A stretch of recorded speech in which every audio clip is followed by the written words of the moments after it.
የመጨረሻው ዘመን ወይስ የኢየሱስ መምጫ የሚለው ክፍል 2 ትምህርታችን ዛሬ ጀምሯል። በዚህ በክፍል 2 አፖስታሲያ በሚል ሐሳብ የምንነጋገር ይሆናል። አፖስታሲያ ማለት ክህደት፣ አመጽ የሚል ትርጓሜ ያለው በግሪኩ መጨረሻው ዘመን ኢሉሚናቲ የሆኑ ሰዎች ወይንም ደግሞ ሰይጣን አምላኪ የሆኑ ሰዎች የሚገለጡበት ዘመን እንደሆነ መጽሐፍ ቅዱሳችን ይነግረናል። በመጨረሻው በዚህ በአስጨናቂው ጊዜ ወቅት እግዚአብሔርን ያውቃሉ፣ ስለ እግዚአብሔር ዕውቀት አላቸው የምንላቸው ጌታ ኢየሱስን ይክዱትና ለአልተገባ አጋንንታዊ አምላኪነት ወይንም ደግሞ ለሰይጣን አምላኪነት ለኢሉሚናቲ ተገዢ ሆነው ኢሚዲየትሊ ሃይማኖታቸውን ማንነታቸውን ይቀይራሉ። ከጨለማው ዓለም ጋራ ቃል ኪዳን ያደርጋሉ፣ ቃል ይገባሉ። ይሄ ደግሞ የመጨረሻው ዘመን ምልክት አንዱ ነው። በቤተ እምነት የሚታወቁ በቤተ ክህነታቸው የሚታወቁ አገልግሎታቸው ዝናን ያተረፉ ለብዙ ሰዎች በረከት የሆኑ ረጅም ዘመንና ዓመት ከቤተ ክርስቲያን ሳይጠፉ ሲያገለግሉ የነበሩ ሰዎች በዚህ በመጨረሻው ዘመን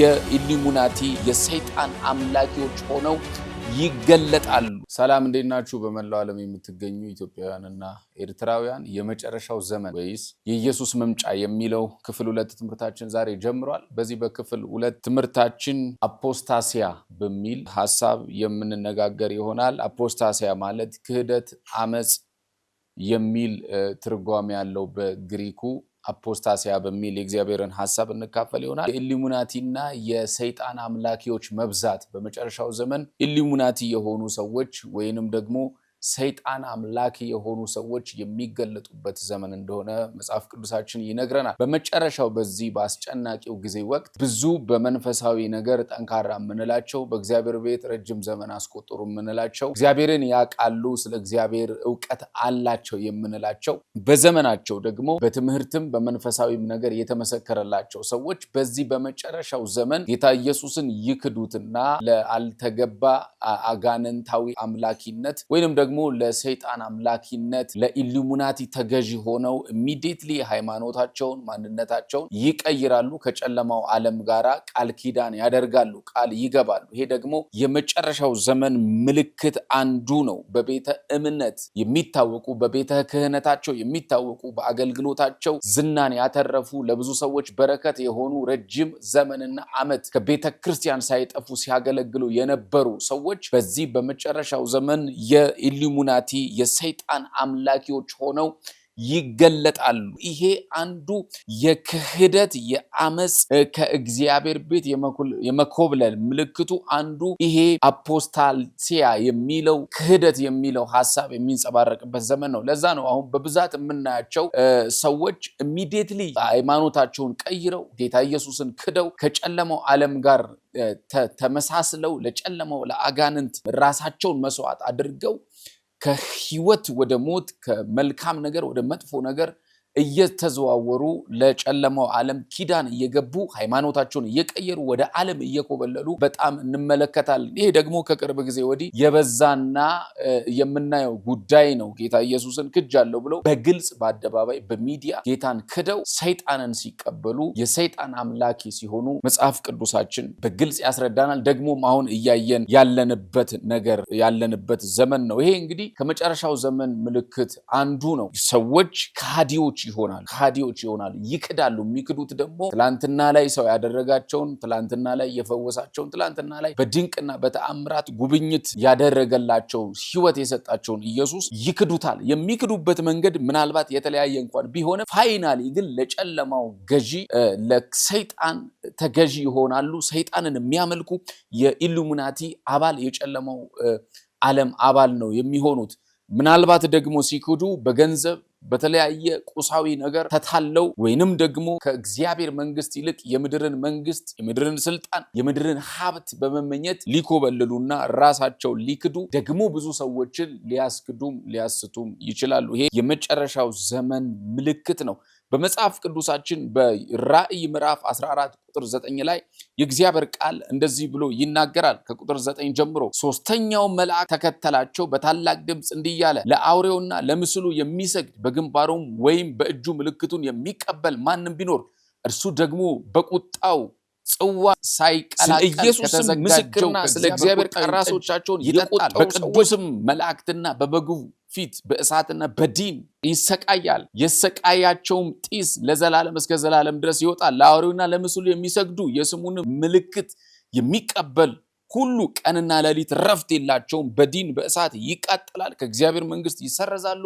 የጨለማው ዓለም አባል ይሆናሉ። ደግሞም ለዘላለም በዲን ቀንና ሌሊት ረፍት ሳይኖራቸው በእሳት ውስጥ በእቶን ውስጥ ይቃጠላሉ ብሎ መጽሐፍ ቅዱስ ይናገራል። እነዚህ ሰዎች በዚህ በመጨረሻው ዘመን የሚገለጡ ስለሆኑ በእንቅልፋቸውም በሌሊታቸውም በእያንዳንዱ እንቅስቃሴያቸው ረፍትና ሰላም የላቸው። ህይወታቸው የስቃይ ነው። ጤንነታቸው የስቃይ ነው። ሌሊቶቻቸው በቅዠት በአውሬ በህልም እየመጡባቸው እንዲሁም ደግሞ በተለያየ ጭንቀት ነው የሚያድሩት። እንቅልፍ አይኖራቸው። በምድር ግን በገንዘቡ በዝናው በስልጣኑ ሰክሰስ ከሚባሉ ሰዎች መካከል ዝነኛ፣ ታዋቂ፣ ሀብታም ከሆኑ ሰዎች መካከል ተርታ ሊሆኑ ይችላሉ። ነገር ግን በክህደታቸውና ምልክቱን በግንባራቸው ምልክቱን በእጃቸው ላይ ያኖሩት እነኚህ ሰይጣን አምላኪዎች የኢሉሚናቲ አምላኪዎች አባል ከሆኑበት ጊዜ ጀምሮ ረፍት እንደሌላቸው ሰላም እንደሌላቸው መጽሐፍ ቅዱሳችን ይነግረናል። ይሰቃያሉ፣ ቀንም ሌሊትም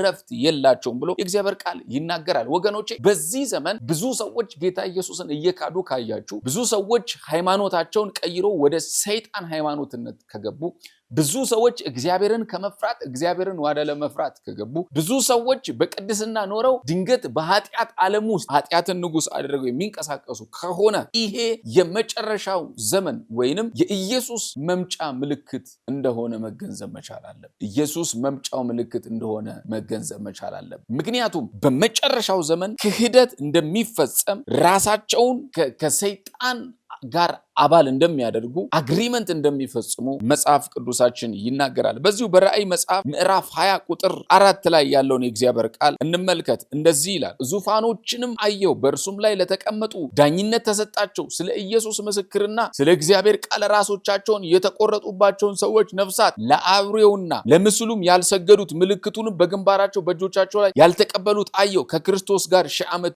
ኖሩና ነገሱ ይላል። እነኚህ ደግሞ ለአውሬው ምልክት ራሳቸውን አሳልፈው ያልሰጡ ከጨለማው ዓለም ጋር ያልተመሳሰሉ በዚህ በመጨረሻው ዘመን ክህደትን ያልፈጸሙ 1000 ዓመት ከክርስቶስ ጋር ሲነግሱ አየሁ። ዙፋኑንም አየሁ፣ ዳኝነት ተሰጣቸው።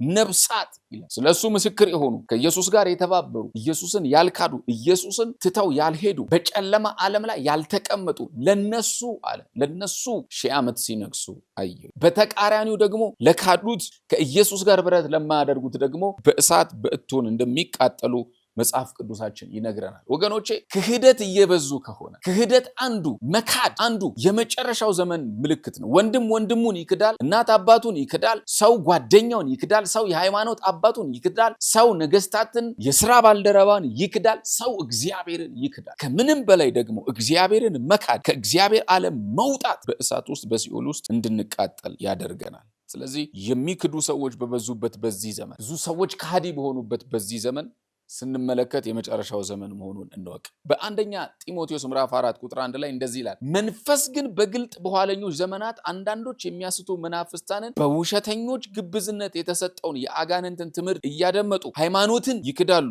ይላል። በገዛ ሕሊናቸው እንደሚቃጠሉ ደንዝዘው ሃይማኖትን ምን ያደርጋሉ?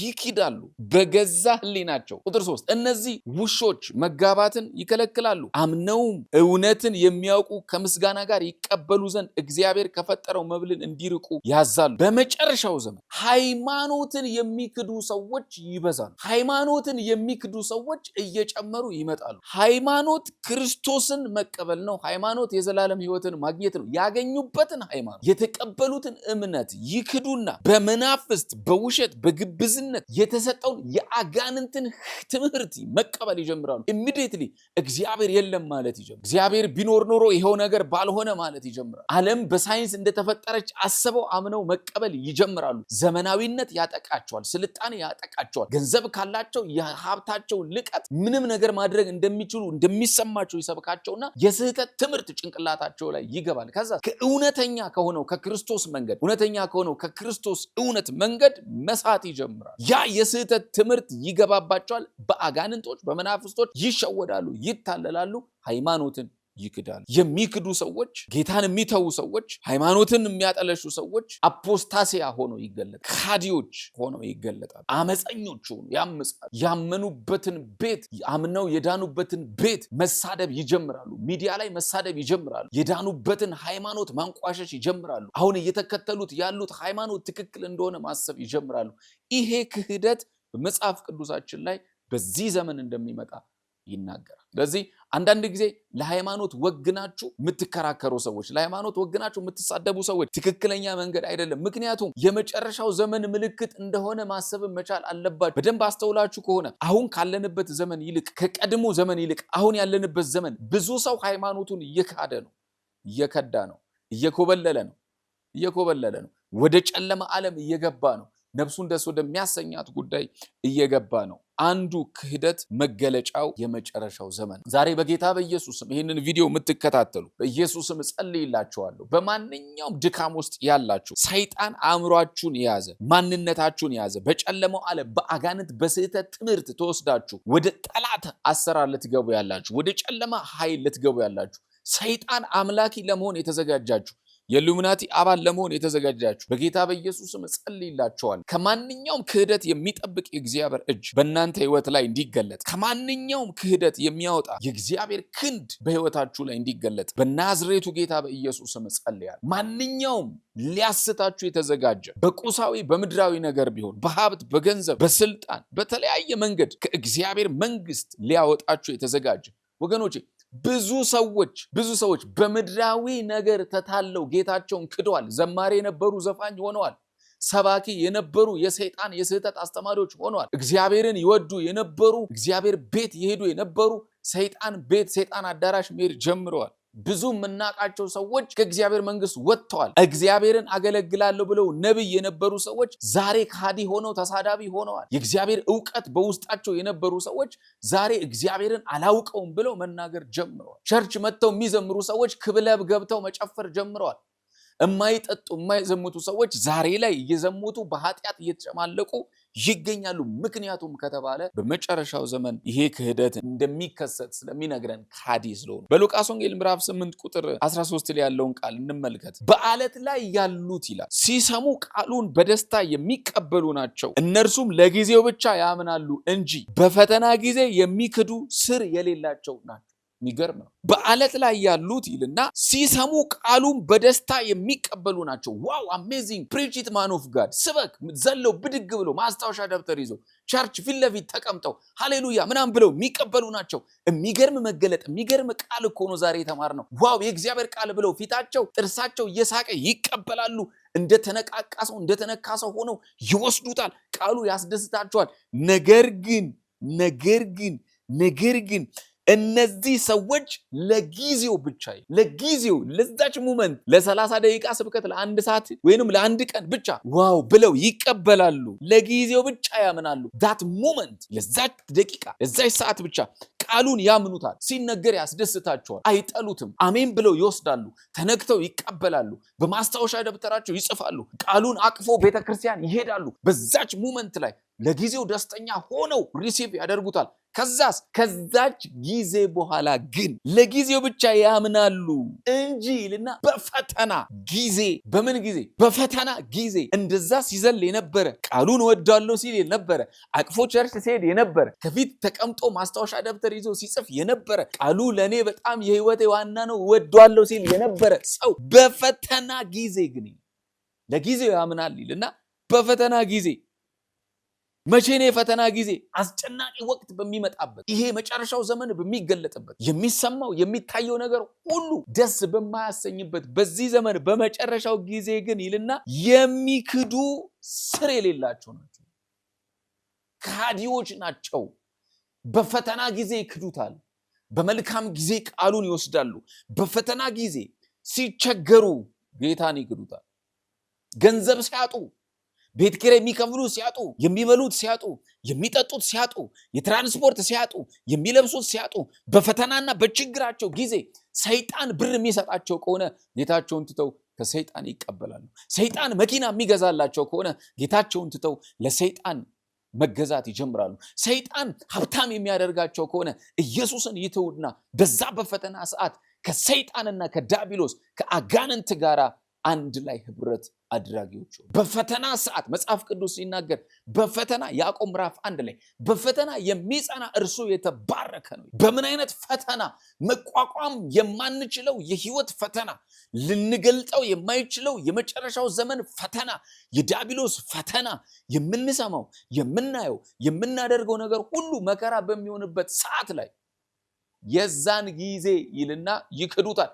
ብዙ አገልጋዮች፣ ብዙ የእግዚአብሔር ሰዎች፣ ብዙ እግዚአብሔርን የሚወዱ ሰዎች 20 ዓመት 30 ዓመት በጌታ ቤት የነበሩ ሰዎች ጌታን የከዱት በመከራና በፈተና ሰዓት እንደሚክዱ ደግሞ በሉቃስ ወንጌል ምዕራፍ 8 ቁጥር 13 ላይ የእግዚአብሔር ቃል ይናገራል። በፈተና ሰዓት ይላል፣ በመከራ ሰዓት ግን የሚክዱት ናቸው። ቃሉን አልቀበልም አይልህም። ትንቢት አልሰማም አይልህም። አልዘምርም አይልም። ላቡስ ከሚወጣ ይዘምራል፣ ይዘላል፣ ሃሌሉያ ይላል። ቸርች አልሄድም አይልም። ቸርች በታማኝነት ይሄዳል፣ ያመልካል።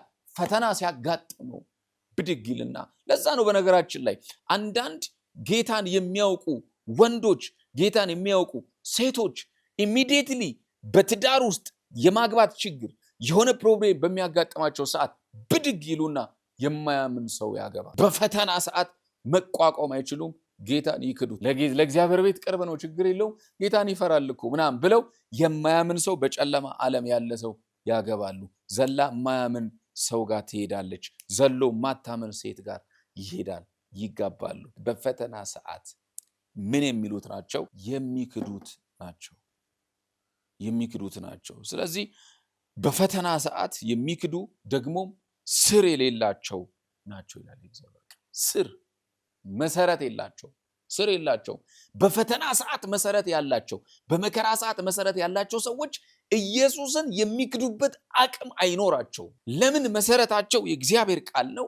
ለምን? መሰረታቸው ማግኘትና ማጣት አይደለም። መሰረታቸው ኢየሱስ ብቻ ነው። ስታገኙ የምትከተሉት፣ ስታጡ የምትክዱት፣ ስታገኙ የምትደሰቱበት፣ ስታጡ የምታዝኑበት፣ ስታገኙ እንደ እግዚአብሔር ያለ ማንም የለም የምትሉ፣ ስታጡ ግን እግዚአብሔር የለም የምትሉ ሰዎች ከሆናችሁ በምታጡበት ሰዓት፣ በቸገራችሁ ሰዓት፣ ጤነኛ በነበራችሁ ሰዓት እንደ እግዚአብሔር ለኔ ያለ ማንም የለም ኢየሱስ ያድናል ብላችሁ በታመማችሁ ሰዓት፣ በቁስል በበሽታ በተመታችሁ ሰዓት እግዚአብሔር እኮ የለም እኔን አያኝም አይሰማኝም ብላችሁ የምትክዱት ከሆነ እናንተ የመጨረሻ ዘመን ውጤት ሰዎች ናችሁ። የሰይጣን አምላኪዎች፣ የኢሉሚናቲ አባላቶች ይክዱታል ይላል። ስር ደግሞ የላቸውም፣ ካዲዎች ናችሁ። ለዛ ነው ብዙ ወጣት ጌታን የሚተው ይቀበልና፣ ብዙ ዘፋኝ ከጨለማ ዓለም ጌታን ይቀበልና ፈተና ሲበዛበት፣ መከራ ሲበዛበት የሚወደውን ጌታ እውነት ወደ ጎን ይተውና ወደ ቀድሞ ህይወቱ ጌታ ኢየሱስ በኃይል ይርዳን። ከሚጠፉት ዘንድ ከሚክዱት ዘንድ ሳይሆን ለዘለዓለም በፈተና በመከራ ሰዓት ከኢየሱስ ጋር የሚሆኑት እንዲያደርገን የናዝሬቱ ኢየሱስ አቅምና ጉልበት ይጨምርልን። የናዝሬቱ ኢየሱስ አቅምና ጉልበት ይጨምርልን። ኢየሱስ ለዘላለም ያድናል። ስለዚህ በመጨረሻው ዘመን የኢየሱስ መምጫ በተቃረበ ጊዜ የኢሉሚናቲና የሰይጣን አምላኪ ሰዎች ይበዛሉ። ከሚበዙት ደግሞ መካከል የሚክዱት ይበዛል። እዛ ነው ብዙ ሰው አሁን በነገራችን ላይ ሰይጣን እንደሚባርከው የሆነ ነገር እንደሚያደርገው ከሰይጣን ጋር ኪዳን ይገባል፣ ወደ ጨለማው ዓለም ይገባል። ብዙ ወጣቶች የኢሉሚናቲ አባል ናቸው። ሰይጣን ሀብታም የሚያረጋቸው ይመስላቸዋል፣ ዝነኛ የሚያረጋቸው ይመስላቸዋል፣ ይገቡበታል። በነገራችን ላይ በዚህ አጋጣሚ መናገር የምፈልገው አይደለም ሰይጣን ሰው እንኳን ተራ ሰው አይፈልግም። በነገራችን ላይ ሰይጣን የሚመርጠውንም ሰው ያውቃል። ተራ ዝም ብሎ መንደር ላይ ያለ ሰው አይመርጥም። ሰይጣን ራሱ ኢሉሚናቲ አንተን አባል አድርጎ ጃይንት ለማድረግ ከሁለተኛ ክፍል የወደቀ ተማሪ አይፈልግም። ጃይንት ለማድረግ የተማረ ሰው ነው ሰይጣን ራሱ የሚፈልገው። አንድ ጊዜ ይሄንን ሲባል ሰምቻለሁ። ማትሪክ ወድቆ ራሱን ሊያጠፋ ወደ ጫካ ውስጥ ገባና አንድ ወንድም ስንት አመጣህ? ራሴን ላጠፋ ነው ብሎ አለው ሰይጣን። እና ስንት አመጣ ሲለው 1 ፖይንት ምናምን አመጣሁኝ አለው ሰውየው። አይ በዚህ ነጥብ እንኳን እኛ ራሱ እናስገባ። በነገራችን ላይ እንዳትሸወዱ፣ ሰይጣን ተራ ሰው አይፈልግም። መንደር ውስጥ ያለ ሰው አይፈልግም። ጭንቅላቱ ዜሮ የሆነ ሰው አይፈልግም። ሰይጣን ራሱ የተማረ ሰው፣ ዕውቀት ያለው ሰው፣ ብር ያለው ሰው፣ አቅም ያለውን ሰው፣ አይዲያ ያለውን ሰው፣ ብልጥ ሰው ነው የሚፈልገው። ስለዚህ ይሄ ሜምበር ስትሆኑ ሄዳችሁ የሆነ ነገር እንደሚያደርጋችሁ ስታስቡ የእናንተን ማይንድ መጠቀም ይፈልጋል እንጂ ዝም ብሎ ድንጋይ ላይ ቁጭ ብለ ኢሉሚናቲ አባል ሆነ አንተን ብድግ አድርጎ ሀብታም አያደርግም። ድንጋይ ላይ የተቀመጠ ሰው አይፈልግም ሰይጣን። ጥሩ ጭንቅላት ያለው ጥሩ ጉልበት ያለው ጥሩ የሆነ እሱም ምክንያቱም ለዓላማው የሚመለምላቸው ሰዎች ሰው እንኳን ሰውን ሰራተኛ እንኳን ስትቀጥሩ የማይሰራ ሰው እኮ አትቀጥሩ። ጎበዝ ያልሆነ ሰው አትቀጥሩም። ሰነፍ የሆነ ሰው አትቀጥሩ። አፖስታሲያ ክህደት፣ አመፅ በመጨረሻው ዘመን ይፈጠራል። በመጨረሻው ዘመን ይፈጠራል። የመጨረሻው ዘመን ወይስ የኢየሱስ መምጫ? ሌላኛው የመጨረሻው ዘመን ምልክት የኢየሱስ መምጫ ምልክት የእግዚአብሔር ቤተ መቅደስ መርከስ። የእግዚአብሔር ቤቶች ቤተ መቅደሶች መርከስ ይጀምራሉ። ኃጢአት የሚባለው ነገር ውጪ ላይ አደባባይ ላይ ብቻ ሳይሆን ያለንበት ቤተ መቅደስ ላይ መንሰራፋት መሰራት ይጀምራሉ። የእግዚአብሔር ቤተ መቅደስ እግዚአብሔር ጽድቅን ወዶ ከሚመለክበት፣ እግዚአብሔር ከሚደነቅበት፣ እግዚአብሔር ከሚመሰገንበት ስፍራ በዛ ቦታ ላይ ርኩሰት መደረግ ይጀምራሉ።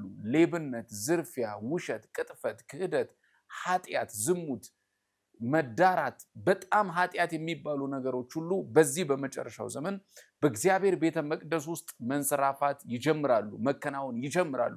ውጪ ላይ የምናያቸው ጉዳዮች እኛው ቤት ሆነው እናያለን። በሰዎች እየተደነቅን ሳንጨርስ ደግሞ ያ አስደናቂ የሆነ የኃጢአት ልዕቀት ቤተ መቅደስ ውስጥ መሰራት ይጀምራል። በዚህ ዘመን በደንብ ካስተዋልን በዚህ በመጨረሻው ዘመን ብዙ አስጸያፊ ኃጢአቶች የሚስተዋሉት እግዚአብሔርን ያምናሉ፣ እግዚአብሔርን ያውቃሉ ከሚባሉ ሰዎች ይልቅ ለእግዚአብሔር እውቀት አላቸው ተብሎ የሚታመኑ ሰዎች እንደሆኑ ግልጽ ነው። እግዚአብሔርን የሚወዱ ሰዎች፣ እግዚአብሔርን የሚያገለግሉ ሰዎች አስጨናቂ በሆነ እግዚአብሔር በማይከብርበት የኃጢአት ልዕቀቱ ውስጥ ሆነው እናገኛለን።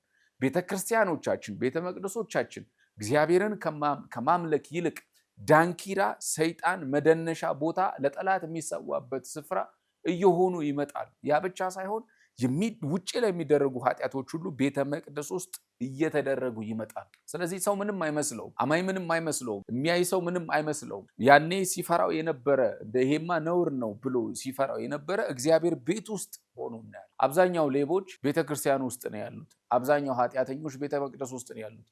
አብዛኛው ቀጣፊዎች የእግዚአብሔር ቤት ውስጥ ነው ያሉት። በሃይማኖት ስም በመሸጥ፣ በሃይማኖት ስም በመቅጠፍ፣ በሃይማኖት ስም በመዘሙት ቤተክርስቲያን ውስጥ ልቅ የሆነ የኃጢአት ልህቀት እየተንሰራፋ እንመለከታለን። ለዛ ነው በጣም አስከፊ ነገር ሆኖ ስንመለከት፣ ኃጢአት ሆኖ ስንመለከት አብዛኛው ነገር በእግዚአብሔር ቤት ሆኖ እንመለከታለን። ይሄ ደግሞ የመጨረሻው ዘመን ምልክት ነው። በዚህ ዮሐንስ ራእይ ምዕራፍ 2 ቁጥር 20 ላይ የእግዚአብሔር ቃል እንደዚህ ይናገራል። ነብይ ነኝ የምትለውን ባሪያዎቼንም እንዲሴስኑ ለጣዖት የታረደውን እንዲበሉ የምታሰማራውን የምታስተወውን ያችን ሴት ኤልዛቤልን ስለምትተዋት የምነቅፍብህ ነገር አለኝ። ንስሐም እንድትገባ ጊዜ ሰጠዋት፣ ከዝሙቷም ንስሐ እንድትገባ አልወደደችም። እነሆ በአልጋ ላይ እጥላታለሁ፣ እርሷም ጋር የሚያመነዝሩ ከስራዋ ንስሐ ባይገቡ በታላቅ መከራ እጥላቸዋለሁ፣ ልጆቻቸውን በሞት እገድላቸዋለሁ። አብያተ ክርስቲያናት እኔ እንደሆኑ ያውቃሉ፣ ለእያንዳንዳቸው እንደ ስራቸው እሰጣቸዋለሁ ብሎ የእግዚአብሔር ቃል ይናገራል። እቺ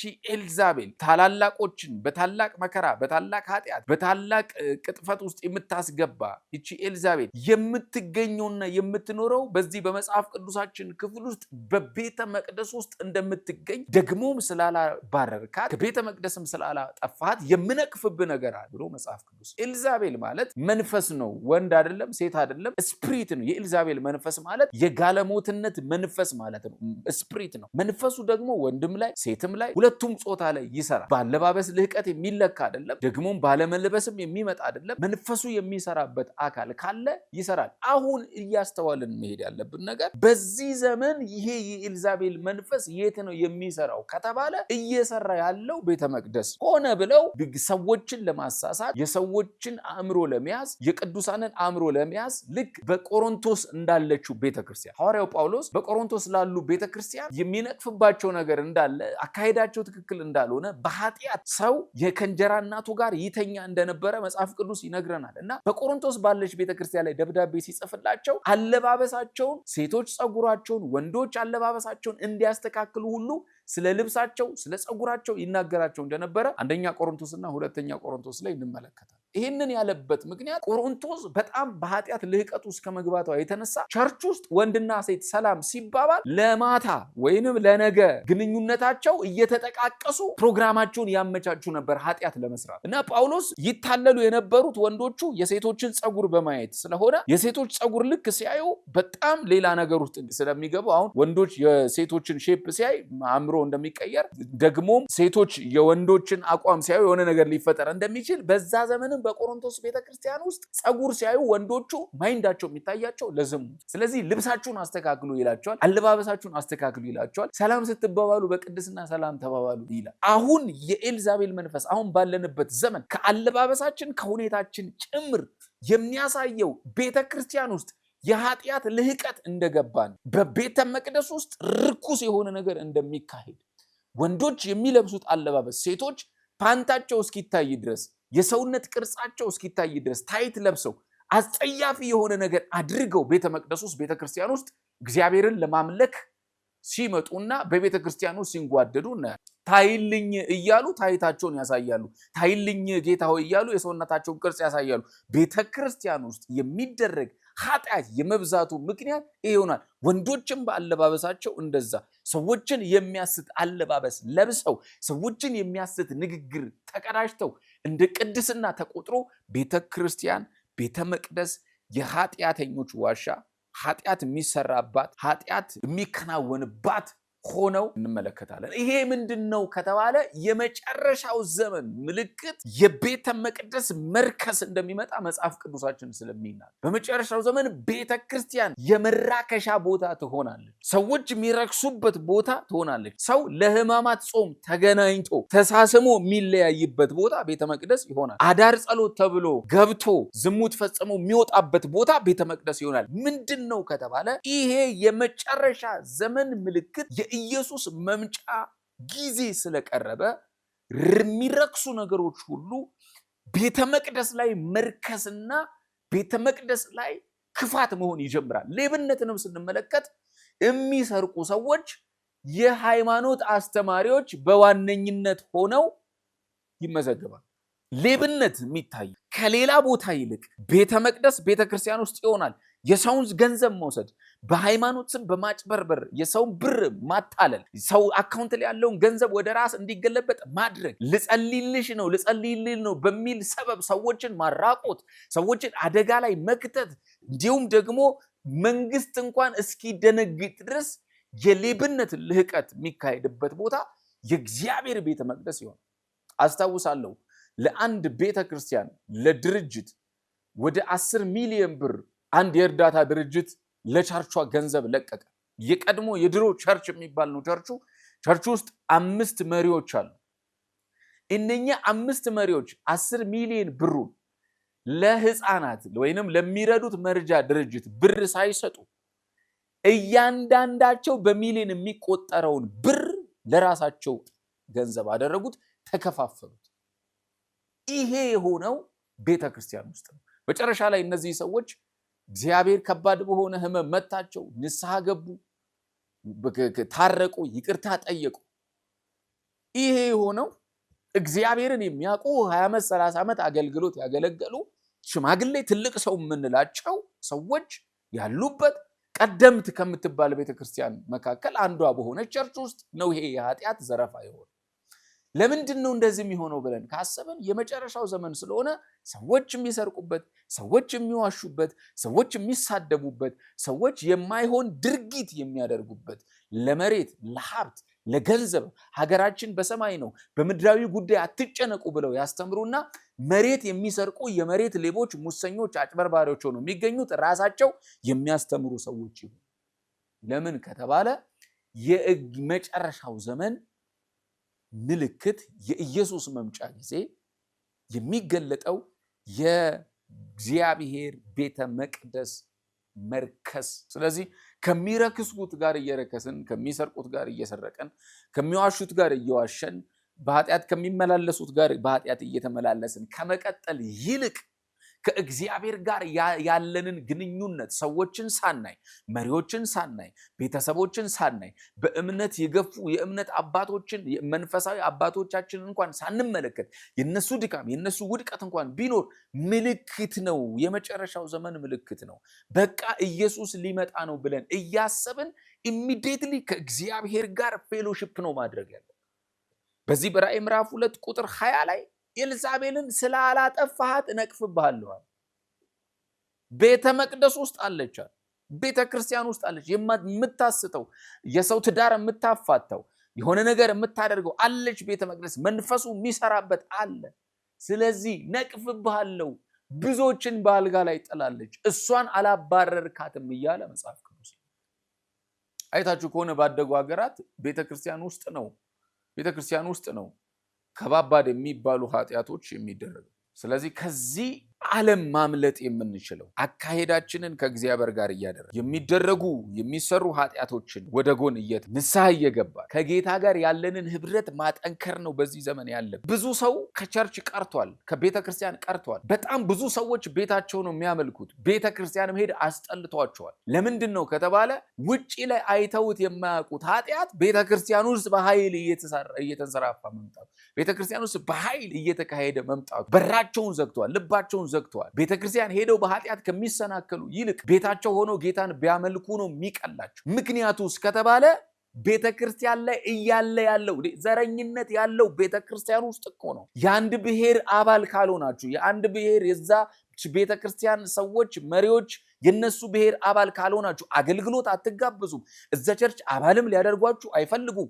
በችግራችሁ በመከራችሁ ጊዜ ከናንተ ጎን መቆም አይፈልጉም። ዋይ? እነሱ በዘረኝነት ኃጢአት ውስጥ ስላሉ፣ ጳውሎስ በዘረኝነት ልዕቀት ውስጥ ስለነበሩ ያስጠነቅቃቸው ነበረ። እኔ አጵሎስ ነኝ፣ እኔ የኬፋ ነኝ፣ እኔ ኢየሱስ ነኝ፣ እኔ ጳውሎስ ነኝ እያሉ በኃይል በኃጢአት ልቀሱ ስለነበሩ አሁን ዘረኝነት የት ነው ያለ? ዘረኝነት እኮ ትምህርት ቤት ውስጥ የለም። ዘረኝነት እኮ የሆነ ቦታ ውስጥ እኮ የለም። ዘረኝነት ያለ የት ነው? ቤተ ክርስቲያን ውስጥ ነው። የቤተ ክርስቲያን መሪዎች ጋር ነው። የሃይማኖት አባቶች ጋር ነው። የነሱ ብሔር ስትሆኑ የሚንከባከቧችሁ መንከባከብ እና የነሱ ብሔር ሳትሆኑ ስትቀሩ የሚያሳያችሁ ፊት።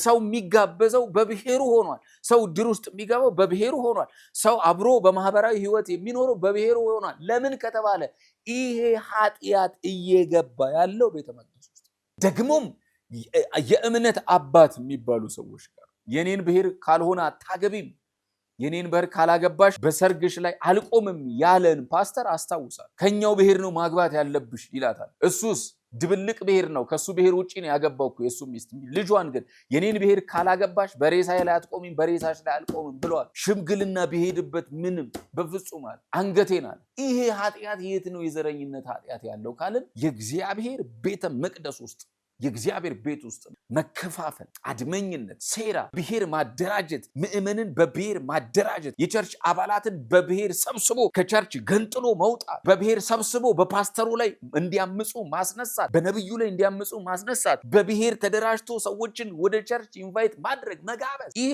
ሁሉ የዘረኝነት ልህቀት ያለው የእግዚአብሔር ቤተ መቅደስ ውስጥ። ቤተክርስቲያን ከተፈወሰች ማህበረሰብ ይፈወሳል። ቤተክርስቲያን ከተፈወሰ ሀገር ይፈወሳል። ቤተክርስቲያን ከተፈወሰ ኢትዮጵያ ትፈወስ። ስለዚህ ይሄ የመጨረሻው ዘመን ምልክት ስለሆነ የመጨረሻው ዘመን የኢየሱስ መምጫ ጊዜ ስለሆነ የኢየሱስ መምጫ መቃረብ ደግሞ የቤተ ክርስቲያን በኃጢአት ልቀት ውስጥ በውድቀት ውስጥ ማለፍ ግዴታ። በዚህ ዘመን የሚካሄዱ ከባባድ ኃጢአቶችና ከባባድ አሁንም ካስተዋላችሁ እንደ ዋሻና እንደ መሸሸጊያ ሰዎች የሚቆጥሩት ቤተ ክርስቲያንን ነው። የኃጢአታቸው መሸሸጊያ፣ የጥፋታቸው መሸሸጊያ በጨለማው ዓለም በአጋንንት በድግምት በጥንቁልና ጓደኛ ቸውን ይገሉና በመተት በአስማት ያስሩና በስልብና መንፈስ በረከቱን ይነጥቁትና እነሱ የሚያበልጡበት መንገድ የቤተ ክርስቲያን ዋሻ ነው የሚሆነው። ቤተ ክርስቲያን ነው የሚሸገሸጉት። ኃጢአታቸውን ውጪ ላይ ያከናውኑና ቤተ መቅደስ ውስጥ ለእግዚአብሔር ቤት በመስጠት ቤተ መቅደስ በ90 ሚሊዮን ብር በማሰራት ለመንፈሳዊ አባታቸው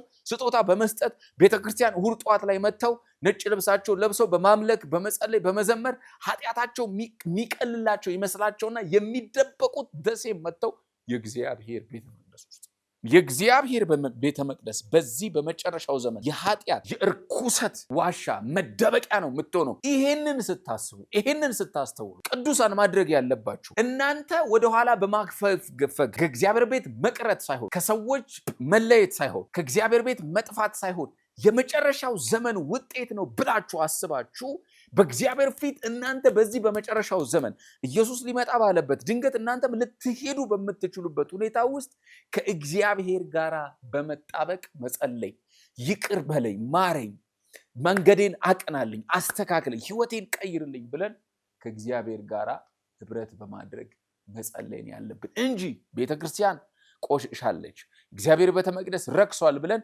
ከቤተ ክርስቲያን የምንቀር ከሆነ የመጨረሻው ዘመን ስለሆነ እቤታችንም ይመጣልናል። ኃጢአቱ በቴሌቪዥን ስክሪን ይመጣል፣ በስልክ ይመጣል። ጓዳችን መኝታ ቤታችን ድረስ ቤተ ክርስቲያን ላይ የሚሆነው ነገር ሁሉ እኛም ቤት መምጣት ይጀምራል። ስለዚህ ቅዱሳን ይህንን ቪዲዮ የምትከታተሉ የመጨረሻው ዘመን የኢየሱስ መምጫ የእግዚአብሔር ቤተ መቅደሶች መርከስ ነው። ኤልዛቤልን አላጠፋህትም፣ ኤልዛቤልን ከቤተ መቅደስ እንድትባረር አላደረክም ብሎ የእግዚአብሔር ቃል ይናገራል። በጌታ በኢየሱስም ልጸልይ ይላል። በተለያየ የህይወት ድካም ሰው ተመልክታችሁ ባክ ያደረጋችሁ ቸርች በኃጢአት በርኩሰት ውስጥ ሆነ አይታችሁ ከቸርች የወጣችሁ ልጸልይላችሁ ዛሬ በጌታ በኢየሱስ እግዚአብሔር አምላክ ባክ ካደረጋችሁ ከሳታችሁበት በኢየሱስም ይመልስ። እግዚአብሔር አምላክ ወደኋላ ካፈገፈጋችሁበት ጉዳይ በኢየሱስም ነፃ ያወጣ። እግዚአብሔር አምላክ ወደኋላ ከሄዳችሁበት ጉዳይ በኢየሱስም ዛሬ ነፃ ያወጣችሁ። የኤልዛቤል መንፈስ ከህይወታችሁ ላይ ከቤተክርስቲያን ላይ ከምድራችን ላይ በኢየሱስም የተመታ ይሁን፣ በኢየሱስም የወደቀ ይሁን። እግዚአብሔር አምላክ ፈጽሞ ነፃ እንዲያወጣችሁ ጸለይኩ በናዝሬቱ ጌታ በኢየሱስ ስም አሜን። በአገልግሎታችን እየተባረካችሁ እንደሆነ እናምናለን። የሚለቀቁ ቪዲዮዎች ቶሎ እንዲደርሳችሁ ሰብስክራይብ፣ ሼር ያድርጉ። እንዲሁም ከካሜራ ውጪ በነብይ ማራናት አገልግሎት በግል ጸሎት ለምትፈልጉ በእነዚህ ስልክ ቁጥሮች ይደውሉ። በ0901 91010 ወይም በ0960 61 64 65 ይደውሉ። የተአምራት ቀኔ ነው።